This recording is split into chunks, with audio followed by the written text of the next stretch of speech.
Hai guys, apa kabar? Selamat datang kembali lagi di channel kita. Kali ini kita bakal mengupas salah satu kasus kriminal yang gak kalah mengerikan dari kasus yang ada di Indramayu. Kalau kalian belum menonton, aku saranin tonton terlebih dahulu. Linknya aku taruh di deskripsi ya. Lanjut, kita akan membongkar satu kasus yang bikin merinding sekaligus miris. Pembunuhan berencana keluarga guru di Kediri oleh Yusak sang adik kandung. Simak sampai habis ya. Nah, buat kalian yang penasaran dengan detail lengkapnya, duduk yang nyaman, siapin cemilan, karena kita bakal bahas sedetail mungkin yang aku bisa. Dan jangan lupa, like dan subscribe dulu ya, buat dukung channel kita. Mari kita gali lebih dalam tentang siapa sebenarnya korban dan pelaku dalam tragedi ini. Dimulai dari Christina, 34 tahun, sang kakak korban. Christina adalah seorang guru SD di Tulungagung yang dikenal sebagai pribadi yang penyayang dan bertanggung jawab. Sebelum menjadi guru, ia membantu orang tuanya berjualan di pasar. Ia menikah dengan Agus Komarudin, 38 tahun, yang juga berprofesi sebagai guru SD di Desa Babadan, Kediri. Agus berasal dari keluarga sederhana dan dikenal sebagai guru yang disiplin namun ramah terhadap murid-muridnya. Pasangan ini dikaruniai 2 orang anak, Christian Agustawit Ramaja yang masih duduk di bangku SMP dan Samuel yang masih di bangku SD. Keluarga ini tinggal di rumah sederhana di Dusun Gondang Legi, Desa Pandan Toyo, Kecamatan Ngancar, Kabupaten Kediri. Mereka dikenal sebagai keluarga yang harmonis dan aktif dalam kegiatan sosial di lingkungannya. Di seberangnya ada Yusak Cahyo Utomo, 35 tahun, adik kandung Christina. Yusak adalah seorang residivis kasus penjamretan yang sudah pernah berurusan dengan hukum. Ia tinggal di Kecamatan Pagu, Kediri, dan bekerja sebagai buruh serabutan. Yusak dikenal sebagai pribadi yang pemarah dan mudah tersinggung. Latar belakangnya yang kurang berpendidikan dan sering mengalami kegagalan dalam pekerjaan membuatnya sering meminjam uang kepada keluarga Christina. Orang tua mereka, Mendiang Suhartono dan ibunya, tinggal terpisah setelah diusir dari rumah Christina karena rencana pernikahan ulang orang tua yang tidak disetujui Christina. Ini menjadi salah satu sumber dendam Yusak terhadap kakaknya. Keluarga Christina dan Yusak sebenarnya berasal dari latar belakang yang sederhana. Orang tua mereka adalah petani kecil di Kecamatan Pagu. Christina berhasil meraih pendidikan yang lebih baik dan menjadi guru, sementara Yusak putus sekolah dan terlibat dalam pergaulan yang salah. Konflik antara Yusak dan Christina sudah berlangsung lama. Yusak sering meminjam uang kepada Christina dan jarang mengembalikannya. Terakhir, Yusak masih memiliki hutang 2 juta yang belum dilunasi.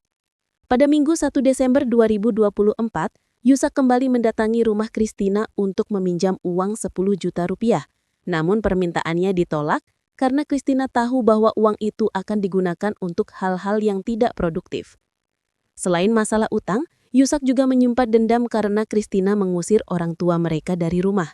Orang tua mereka berencana menikah lagi, tetapi Christina menentangnya karena khawatir dengan masa depan keluarga. Yusak yang merasa dekat dengan orang tua, merasa bahwa Christina tidak menghargai keinginan orang tua. Penolakan pinjaman uang dan konflik keluarga ini menjadi pemicu utama yang membuat Yusak merencanakan pembunuhan. Kronologi pembunuhan ini dimulai pada Selasa 3 Desember 2024 ketika Yusak mulai merencanakan pembunuhan. Ia membeli palu besi dari toko bangunan di Kecamatan Wates dan menyembunyikannya di tasnya. Pada Rabu 4 Desember 2024 dini hari, Yusak berjalan kaki dari Kecamatan Wates menuju rumah Christina. Ia tiba sekitar pukul 1 dini hari dan bersembunyi di pekarangan rumah menunggu kesempatan untuk masuk. Pukul 3 dini hari, Christina keluar ke dapur untuk mengambil air. Yusak menyergapnya dan memukul kepala Christina dengan palu sebanyak 3 kali hingga pingsan. Teriakan Christina membuat Agus terbangun dan bergegas ke dapur. Yusak kemudian memukul Agus 2 kali di kepala dan rahang hingga tewas. Kegaduhan ini membangunkan kedua anak mereka, Christian dan Samuel. Christian berlari ke ruang tengah diikuti Samuel. Yusak mengejar dan memukul Christian 2 kali di kepala hingga tewas. Samuel yang ketakutan dipukul sekali di kepala hingga terluka parah. Melihat Samuel masih bergerak dan merangkak ke arah tempat tidur, Yusak memilih untuk tidak menghabisinya karena merasa iba. Masih punya rasa iba tapi di yang lain sudah nggak bernyawa. Agak lain ini orang. Setelah memastikan 3 korbannya tewas, Yusak menutupi tubuh Christian dan Samuel dengan baju untuk menyembunyikan jejak. Ia kemudian mengambil harta benda korban, termasuk mobil Avanza, beberapa handphone, perhiasan emas dan kamera CCTV. Sebelum kabur, Yusak membuang palu dan kamera CCTV di Sungai Brantas di Kecamatan Papar. Ia meninggalkan TKP sekitar pukul 5 subuh dan melarikan diri ke Lamongan menggunakan mobil Avanza milik korban. Jenazah keluarga ini ditemukan pada Kamis 5 Desember 2024 pukul 9 pagi oleh Supriyono, rekan kerja Agus yang khawatir karena Agus tidak hadir mengajar. Supriyono melihat tangan korban terjepit pintu dan banyak cairan merah, lalu melaporkan ke polisi. Polisi datang dan menemukan 3 jenazah dalam kondisi sudah mulai membusuk, serta Samuel yang masih hidup tetapi dalam kondisi kritis. Gak kebayang rasanya jadi Samuel. Kemudian Samuel segera dilarikan ke RS Bayangkara Kota Kediri untuk perawatan intensif. Tim penyidik dari Satreskrim Polres Kediri langsung bergerak cepat. Mereka mengumpulkan keterangan dari tetangga dan keluarga, termasuk tentang keberadaan Yusak yang sering meminjam uang kepada Christina. Dalam kurang dari 24 jam, polisi berhasil melacak Yusak di Lamongan dan menangkapnya pada Kamis malam. Saat ditangkap, Yusak sempat melawan sehingga polisi harus menembak kakinya. Barang bukti yang berhasil diamankan termasuk mobil Avanza, handphone dan perhiasan milik korban. Yusak dijerat dengan pasal 340 KUHP tentang pembunuhan berencana, pasal 338 KUHP tentang pembunuhan, dan pasal 365 KUHP tentang pencurian dengan kekerasan. Ancaman hukumannya adalah hukuman mati atau penjara seumur hidup. Sidang digelar di Pengadilan Negeri Kabupaten Kediri sejak 15 Mei 2025. Pada 3 Juli 2025, jaksa menuntut hukuman mati untuk Yusak. Pada 13 Agustus 2025, Majelis Hakim yang dipimpin Duyantoro menjatuhkan vonis hukuman mati kepada Yusak. Pertimbangan hakim adalah perbuatan Yusak yang sadis, tidak manusiawi dan bertentangan dengan norma agama dan sosial.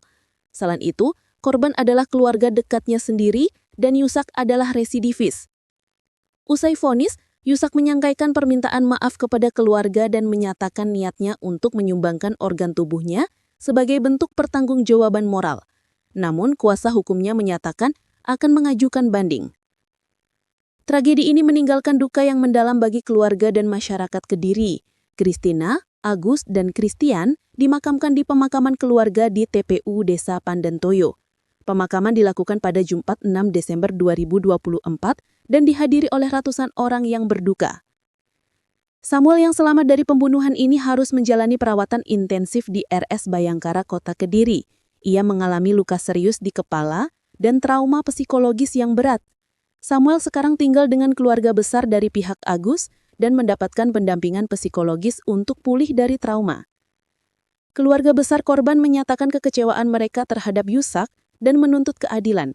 Mereka berharap hukum yang berlaku dapat memberikan efek jera bagi pelaku. Berdasarkan pengamatan psikologis, Yusak menunjukkan ciri-ciri gangguan kepribadian antisosial. Ia tidak memiliki penyesalan atas perbuatannya dan cenderung menyalahkan orang lain untuk masalahnya. Latar belakangnya sebagai residivis dan kebiasaan meminjam uang tanpa mengembalikan menunjukkan pola perilaku yang manipulatif dan egois. Faktor ekonomi dan tekanan sosial juga berperan dalam membentuk perilaku Yusak. Ia merasa inferior terhadap kesuksesan kakaknya dan tidak mampu memenuhi harapan keluarga. Dendam yang dipendam selama bertahun-tahun akhirnya meledak menjadi tindakan kekerasan yang tak terbayangkan. Kasus ini mengingatkan kita tentang pentingnya kesehatan mental dan penyelesaian konflik dalam keluarga. Dendam yang tidak terselesaikan bisa berujung pada tragedi yang merugikan banyak pihak. Jangan lupa like, subscribe, dan share video ini. Bukan buat sensasi, tapi buat ngingetin kita semua tentang pentingnya menjaga hubungan keluarga dan menyelesaikan konflik dengan cara damai. Komen di bawah, menurut kalian apakah hukuman mati untuk Yusak sudah tepat? Bagaimana pendapat kalian tentang kasus ini? Terima kasih udah nonton sampai akhir. Ingat, jangan pernah biarkan dendam menguasai hati, karena akibatnya bisa tragis dan merugikan banyak pihak. Sampai jumpa di video berikutnya. Stay safe, jaga hati, dan jangan gelap mata.